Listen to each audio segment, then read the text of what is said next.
So hi mga kadala-dalan, welcome to my channel. Fresh ng girl life. Uy! Mga kineso. Ang show natin, and thank you so much for watching this video. Charit. Mga darling. So hi guys! Welcome back to my channel. So for today's video ay nandito na tayo ngayon sa Essence Derm Aesthetic. Dito yan sa Bacoor. Yan. So ito yung last time na pinuntahan namin ni GM, ni Andro, ni Aye at ako. So apat kami nandito and for today's video magsisimula na sila ng session na gagawin sa akin. I'm very excited kasi nakita ko talaga yung effect kay GM na sobrang ganda talaga. First session pa lang yun pero malaki na yung improvement. And yan, so I'm excited to experience this one, kung ano ba yung gagawin sa akin nila Momshi, at ipapakita ko sa inyo yung mismong ano nila, venue nila dito na sobrang ganda and very relaxing talaga at very aesthetic talaga ang eksena at mababait talaga yung mga ano nila dito, yung pagsalubong, yung mga ganong eksena, so ang bongga guys. At matutuwa kayo pag pumunta kayo dito at dito lang yan sa Bacoor, sobrang lapit lang, lalo na sa SM Bacoor, sa gilid lang siya ng SM Bacoor, walking distance lang siya doon. So ayan, so waiting na lang tayo dito ng very light and then sobrang ganda talaga ng vibe dito at sobrang lamig. Fully air condition talaga, syempre, pasabog. And then, ang ganda nung pagkakasetup nila nung essence nila, nung aesthetic center nila dito talaga. At talaga makainganyo kapag nasa loob ko na at very relaxing. So, I'm gonna show you guys the place and then kung ano yung mga in-offer nilang services dito. So, tara, abangan nyo mga kaganapan dito today. Love ya!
So ayan, nandito na tayo sa loob ng ano nila at yan.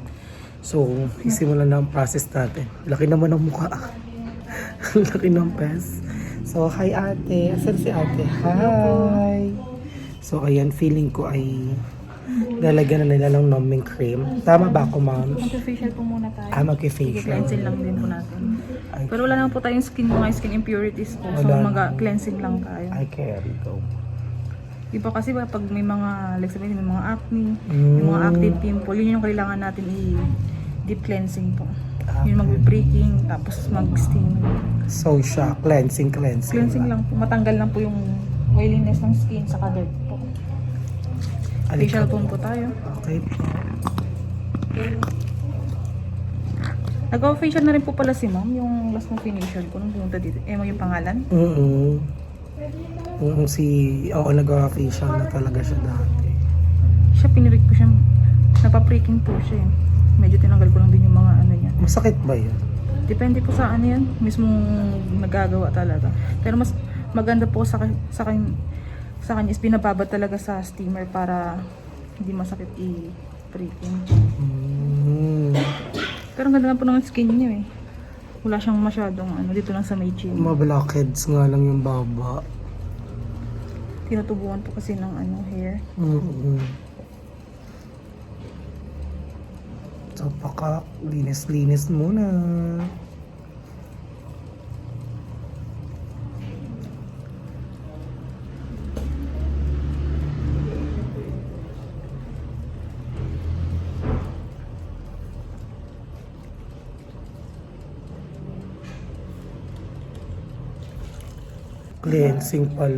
Cleansing pa lang, fresh na. Oh, ano ba yun?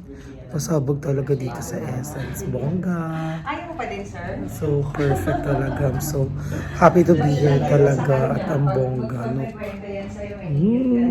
Ay, andyan na si Ma'am Shi. Andyan na si Ma'am Shi P. The CEO and the branch owner dito ng Essence Bacoor. So, ang happy. Ang talk show. Hilig-hilig ako dito watch. So, ayun. Hindi, yan ang pinakamagaling kung mag-PRP. Kailangan duguan ka talaga pag Truly kaya nang ba? gumawa. Parang Hindi yan ano- natutuwa pagka hindi dumudugo. Kaya talagang kailangan paduguin niya Parang yan. natatakot ako. Hindi, kasi pagka mas madugo, mas maganda effect. Ah, actually. ganun po ba yun? So, andito na si Ma'am Shibing. Hi, Ma'am! Hello. Ang fresh, di ba? Ang fresh. Ay, bawal nga pala. Hindi, okay lang naman, pero wag na. Ang fresh ni Nahiya Ma'am ako. Shi. Ang ganyan mukha ko, di ako mahihiya. So, ayan, nilalagyan na tayo ng numbing cream. Numbing cream to, Ma'am Shi, di ba? Ito na yung numbing cream. Parang nagpipink lang si ate. So, ibababad siya ng 30 minutes. 30 to 45 30 minutes. to 45. Mas gusto namin na medyo mas matagal para mas hindi mo mararamdaman yung sakit mamaya. Para hindi siya masyadong tiis ganda, Ma'am. No? Pero masakit pa din siya pagka pinahabaan ko ang needle niyan. Ay, totoo ba? Parang crucify. Ang perfect. Start tayo sa kanya 0.5 tsaka 1. Pag kaya pa, taas 0.75, 125. Hindi ko naiintindihan. Parang kinakabahan na ako. Yung sa haba mga- nung needle yun. Ay, parang feeling Ganun ko carry. kahaba. Parang feeling ko carry ko siya, Ma'am. Kahit mga 7 inches. 7 inches. Pwede yan. Carry siya. Kasi may mga tattoo. So, ayan, na-apply na yun. May namin. tattoo ka naman, di ba? Ay, baliwala yan Oo, sa'yo. madami. May tattoo ka eh. Pero May tattoo ka din, ang di ba? Na mas masakit. Mas masakit pa rin yung sa mukha mo. Sa mukha. manipis kasi ang pes mo, eh. Iba kasi yung ano man, lalo kapag sa mukha, marami talagang nerve siya. Mararamdaman mo. So, ayan, nakabalot na tayo.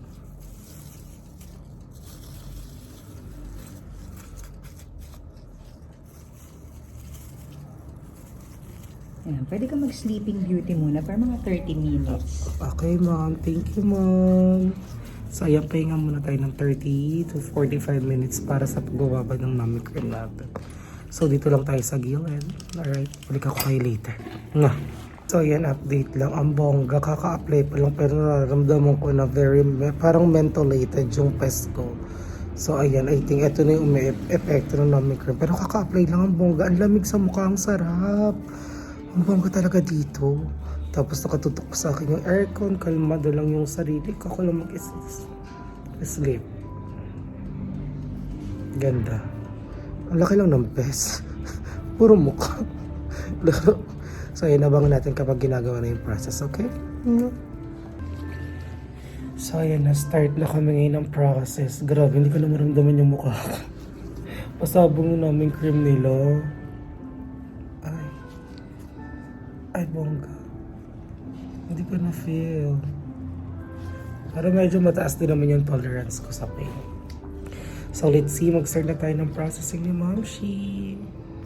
Ma'am Shi, ano itong gagawin natin? Bali, sa ano natin, stem cell natin, ipapasok natin yung pinakagamot sa mismong skin niya. Bali, ang gagawin ko sa inyo po is susugatan muna natin siya. Kung sakaling magkaroon ng blood, i-wipe natin, saka natin ipapasok yung mismong gamot. Ay, gano'n? Kasi once na nag-start tayo, kuwari pinagsabay natin yung mismong gamot bago yung mismong susugatan yung skin, maghahalo kasi yung blood sa mismong gamot. Kaya mas magandang sugatan muna natin siya so para ma-wipe natin yung blood. Sige tayo, start tayo sa forehead. Kaya naman po. Yes, ma'am. Kiliti. Stamping po tayo. Mhm. Carry naman po. Yes. Ay, iliti ako, no. Ay, naman, nakikiliti ako legit. Hindi siya masakit ang bongga. Nakakakiliti siya. Kasi once na ano natin siya, sinabay natin yung gamot, may tendency kasi na may infection yung skin na kapag napasukan ng, like sabihin natin na sugatan natin siya, tapos may dugo pang di pa natin na-wipe. Same lang din lang sa PR, sa mismong PRP ng biomyofacial. Susugatan lang din muna natin siya.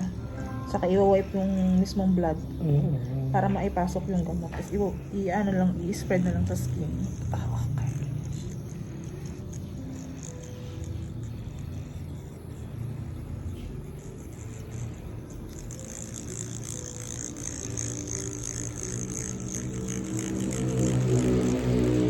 Carry naman po. Yes po. Bakang ginanda dito sa stem cell, usually meron na rin kami naging, yung dati naming kasama na nagpa stem cell din siya. Morena siya, pero ang ganda sa kanya, kahit hindi siya nasisinagan ng araw. Parang Ilang session yun ba? One session lang po yun, ang ganda ng effect sa kanya, parang glass totoo. skin. So usually, Saka itong pang- ilang session talaga siya. Depende po sa ano nyo, depende kung gusto nyo mag-take ng ano, ng 3 session, magano. Pero usually kapag wala naman tayo mga skin, like skin problem ng may pitted scar tayo, Mhm. kasi uto kasi, kailangan mag-take ka ng either na satisfy ka na sa naging pag-angat ng ano mo, scar mo. Mhm. Nakadepende po kay client. Ah, okay. Pero kami na rin po mag-recommend kung sakaling ilan talaga ang kaya ni client na i-take. Kasi minsan kapag yung client, 1 session pa lang, bibigay na. Kasi during the procedure po talaga, lahat ng facial treatment natin for ano, like may needle or laser na sinusugatan yung face natin. Medyo either na mas mababa ang pain tolerance ni client or depende po talaga kay ano ma'am, kay client po. Ah, so bongga. Stamping po tayo. Mhm.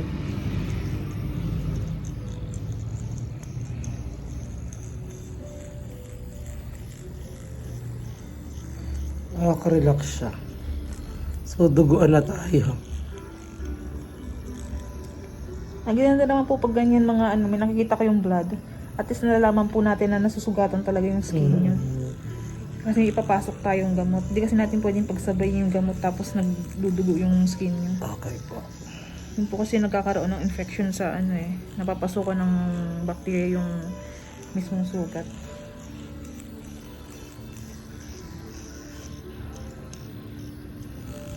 Sarap.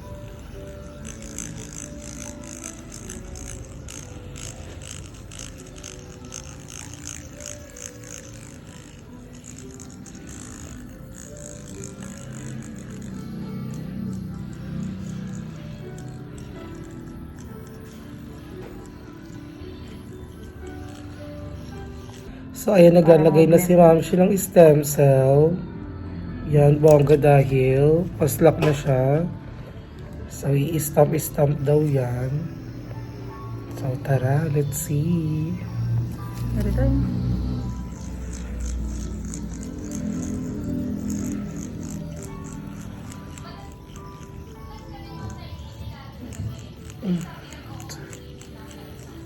Carry po. Very light, kaya pa.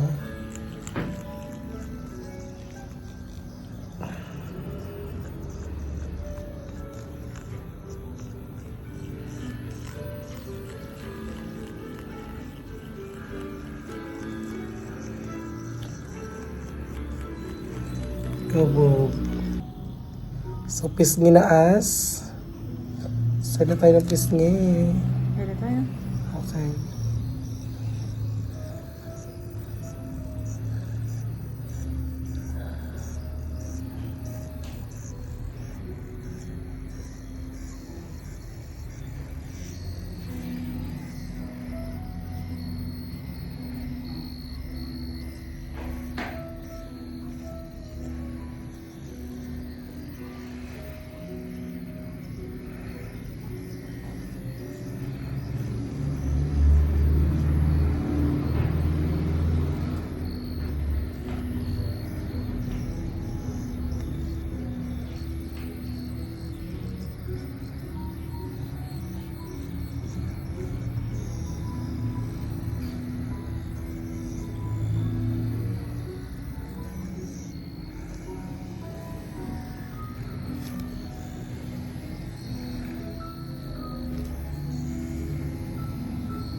Ilan yan?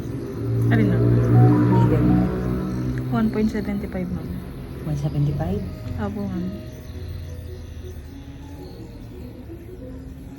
Carry lang. Yes, ma'am. Hindi masakit. Medyo malamig siya nung sa nauna, no? Parang mentholated na yung nalagyan ng stem cell. Bongga. May pitted scar pa pala kayo dito sa gilid.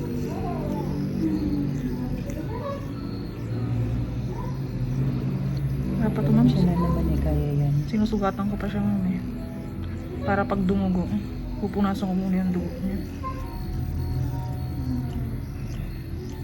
Para hindi maghali yung dugo tapos yung gamot.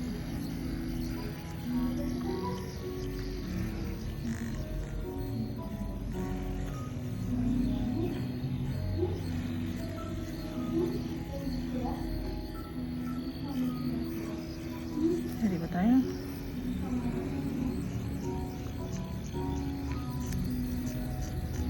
Sige mo muna yung serum para kung nakalat na lang. Yan, sugatan ko lang tayo.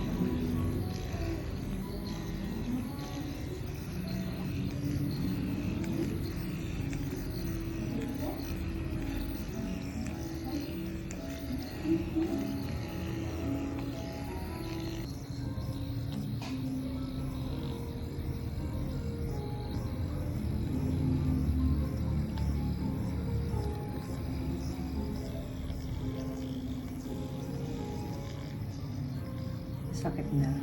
Hindi pa naman, ma'am. Kaya pa.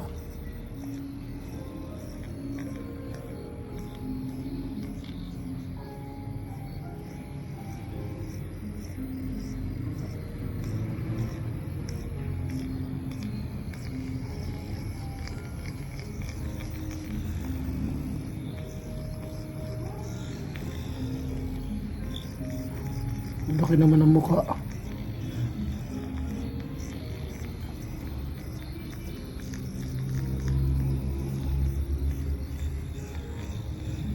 Kaya pa naman po.